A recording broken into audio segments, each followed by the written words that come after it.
Esu Vaida Valkonytė, aš esu programinės įrangos ir mobiliųjų aplikacijų testavimo lektorė.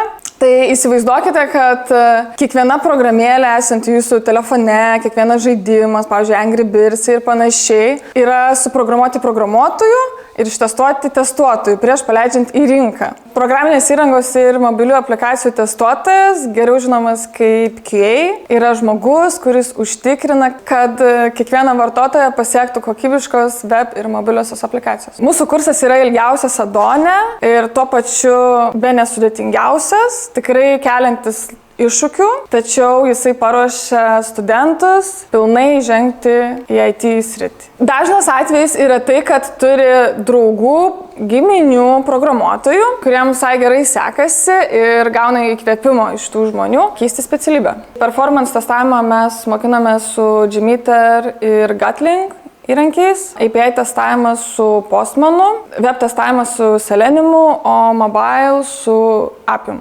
Atėjęs į šį kursą, iš manęs gali tikėtis nepagražintos realybės iš mano darbinės patirties, taip pat savarankiško bei komandinio darbo, gyvo kontakto ir svarbiausia iššūkių, po kurių galėsi žengti į IT pasaulį. Pas mus ofise yra leidžiama atsivesti savo augintinį. Iš kiekvienos grupės, kurią aš buvau dėsčiusi, buvo studentų, kurie atsivesdavo savo šuniukus į paskaitas. Taigi galėsi atsivesti ir tu.